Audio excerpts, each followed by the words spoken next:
Start with Why by Simon Sinek. This is a great book, top 20, definitely, maybe even top 10, revolutionary, can improve your life, and your company's profits, everything. Links in the description. Let's get to it. So why, how, what? Most companies market the opposite way. What, how, why? Right? So a lot of companies don't even know their why or have forgotten it. And the whys exist in the limbic brain, which has no control over language, which is why sometimes we can't put our feelings and decision-making into words.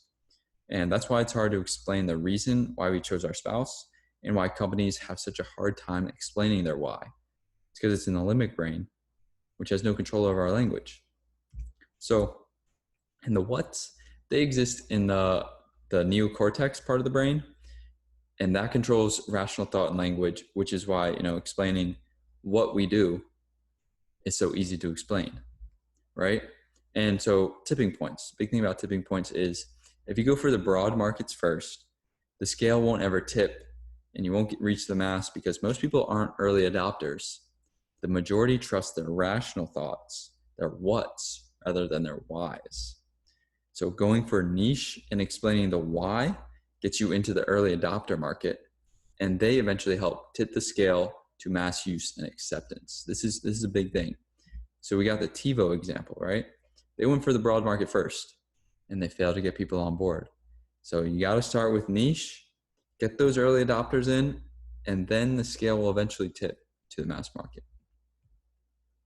Leaders are why people. They're always inspiring and exuding optimism. Energy excites and charisma inspires. So when Steve Ballmer and Bill Gates talk, they both have very different speaking styles, but we listen to both very intently. Steve Ballmer has the energy, excitement. Bill Gates has charisma, and he inspires you. So the what, the how, the why, how, and what should all align. Leaders need to embody the why of the company. Starting with why inspires action.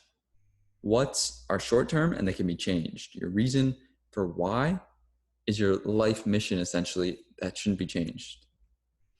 And as companies grow, they start to lose their why because there's so many operations, employees, details, and the founder isn't touching every person. So the founder isn't explaining the why to every single person, so it gets diluted and they end up losing it.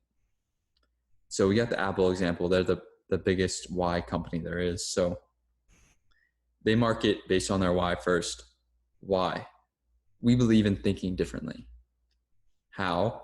We make the best technology. What it is, a new iPhone. Other companies would go the other way around. They say, we got a new iPhone and we make the best technology because we believe in thinking differently. It's so much more powerful when you start with the why. It excites the emotion of people, and that's why people buy things. So other companies would say, oh, we got an 8 gigabyte music player. It's the best. That's just what it is. Apple says 1,000 songs in your pocket. The why. And then they go into, oh, it's a new iPod Nano. But the why is we want something small, compact. We want you to be able to bring it everywhere. That's the why of the product. Guys, again, this was a great, great book on psychology, business, the mix, and how to motivate and how leaders inspire action. So get it, it's in the description. I hope you thought this was valuable. I hope you learned something. Like this video, hit the subscribe button, share it to your aunts and uncles, and keep learning, keep growing, keep coming back for more book summaries, guys. So lifelong learning and reading books is just one part of Sticky Habits University and Discipline 101. Imagine kicking all your bad habits to the curb, and imagine how successful you'd feel after implementing 10 new healthy habits. After enrolling in Discipline 101, my new course, that's how you'll feel every single day. Living like this changed my life. Go check it out.